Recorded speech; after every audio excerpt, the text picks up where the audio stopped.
அன்னப்பா அப்பன்ன கேயா அன்னப்போ என்னப்பா முபாரக ஓ மச்சான் அவருக்கு எங்க சாப்பிட போலாம் சுண்ணத்தை மாத்து போமா சுண்ணச்ச மத்துல இன்னைக்கு சாம்பார் சாதமாமே ஐஎன்டிஜி ஐஎன்டிஜில டெய்லி நெய் சோறா போடுறாங்கடா இப்ப ஜாக்கு வேணா போவோம் ஜாக்குல நாளைக்கு தான் பிரியாணியா அப்ப நம்ம டிஎன்டிஜி வேணா போவோம் டிஎன்டிஜில வர டேஸ்டே இல்லையாம ஆனா ஒண்ணுதான் முபாரக என்னதான் நீ சுண்ணத்தை நான் தவிதுன்னு சண்டை போட்டுக்கிட்டாலும் சகர் சாப்பாடுன்னு வந்துட்டா நம்ம எல்லாம் சகோதரத்துவமா வாழ்றா. என்னப்பா மன்சூரே ஒரே டிஎன்டிஜே ஐஎன்டிஜேன்னு பேச்செல்லாம் பலமா இருக்குது. இல்லபாய் சகர் சாப்பாடு எங்க போலான்னு பிளான் பண்ணிட்டு இருக்கோம். ஓ அப்ப சகர் சாப்பாடு பல இடங்களுக்கு போவீங்களா? எங்கெல்லாம் போவீங்க? எங்க சாப்பிடுவீங்களா பாய்? சகர் சாப்பிடுறதுன்றது ஒரு கலை பாய். அதுக்கு பெரிய லிஸ்டே வச்சிருக்கிறோம். மண்ணடியில எனக்கு மந்தி சோறு போடுவாங்க, ராயப்பேட்டையில என்னைக்கு ரசம் சோறு போடுவாங்க, சைதாப்பேட்டையில என்னைக்கு சகாபாக்கள் பத்ரு சகாபாக்கள் தினம் கொண்டாடுவாங்க, விருதுநகர் ஹோட்டல்ல என்னைக்கு விருந்து பிரியாணி போடுவாங்க. பெரிய லிஸ்டே வச்சிருக்கிறோம். இதுக்குன்னு சொல்லி நாங்க ஒரு வாட்ஸ்அப் குரூப்பே வச்சிருக்கிறோம். சகர் சகோதரர்கள் சொல்லி வாட்ஸ்அப் குரூப்பே கிரியேட் பண்ணி எந்த பள்ளியில என்னைக்கு கறி சோறுன்னு சொல்லி எங்களுக்கு ஆட்டோமேட்டிக்கா நோட்டிபிகேஷன் வந்துடும். கோவளத்துல 27 அன்னைக்கு ஒரு ஸ்பெஷல் சகர் ஒன்று ஏற்பாடு பண்ணுவாங்க.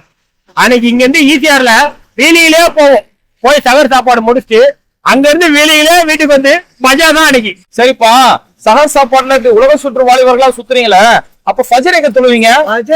அது எதுக்கு? பஜர்லாம் கிடையாது பாய். தகர் வச்ச கையோட வண்டி எடுத்து ரேஸை கிளம்பிடுவோம். நல்லா ஓட்டி முடிச்சுட்டு வந்து வீட்டுல வந்து படுக்கிறது தான். சும்மா அச்சு போட்ட மாதிரி தூக்கம் வரும். காலைல படுக்கிறது சாயங்காலம் 5 மணிக்கு தான் ஏந்திரிப்போம். 1 மணி நேரம் தான் நோம்பே. நோவாம நோம்பு கும்பிடுவோம். அப்படிங்களா? இது உங்களுக்கே நியாயமா இருக்கடா. ரமலானுடைய இரவு இபாதத் செய்ய வேண்டிய இரவு. அந்த இரவுல எங்க போனா எந்த பிரியாணி கிடைக்கும், எங்க ருசியா சாப்பாடு கிடைக்கும் சொல்லி அந்த இரவையே நாசப்படுத்திக்கிட்டு இருக்கீங்க. ரமலானுடைய பகலு நோன்பு வச்சு இறையச்சத்தை பெறக்கூடிய அந்த பகல், அந்த பகல் முழுக்க தூங்கிக்கிட்டு ஃபஜ்ர் துழுவாம, லொஹர் துழுவாம, அசர் துழுவாம தூங்கிய ரமலான நாசப்படுத்திட்டு இருக்கீங்களா? ஒண்ணும் இல்லப்பா, இன்னைக்கு நம்ம பேசிட்டு இருக்கோம்ல எங்க ருசியான சஹர் கிடைக்கும், எங்க ருசியா இஃப்தார் கிடைக்கும் நம்ம பேசிட்டு இருக்கோம்ல. இந்த நேரத்துல தாங்க காசாவுடைய மக்கள் இருந்துகிட்டு இருக்காங்க. காசாவுடைய மக்களுக்கு சஹர் சாப்பிடுறது கூட அவங்களுக்கு உணவு இல்ல. சஹர் சாப்பிட உணவு இல்லாம பசியோட சஹர் செய்யறாங்க. இப்படி எல்லாம் மக்கள் வாழும்போது நம்ம சஹருக்காக சாப்பாட்டுக்காக இந்த ரமலான் நம்ம வீணடிச்சிட்டு இருக்கோம். அதுக்கு நான் உங்களை சாப்பிட வேணாம், சஹருக்கு எங்கேயும் போக வேணாம்னு சொல்லல. ஆனா அந்த இபாதத் செய்ய வேண்டிய அந்த இரவுகளை வீணாக்கி, பகல்ல நோன்பு இருந்து இறையச்சம் பெற வேண்டிய அந்த நோன்பை வீணாக்கி, இறையச்சம் அடையக்கூடிய அந்த மாசத்தையே நாசப்படுத்த வேணாம்னு சொல்றேன். நபி ஸல்லல்லாஹு அலைஹி வஸல்லம் சொல்லியிருக்காங்க, யார் ரமலானை அடைஞ்சோம் பாவ மன்னிப்பு பெறவில்லையோ அவங்க நாசமாகட்டும் நபி ஸல்லல்லாஹு அலைஹி வஸல்லம் துஆ செஞ்சிருக்காங்க. அதனால இனியாச்சும் அந்த ரமலான் நம்ம வீணாக்கலாமான்றத நீங்களே யோசிச்சுக்கோங்க.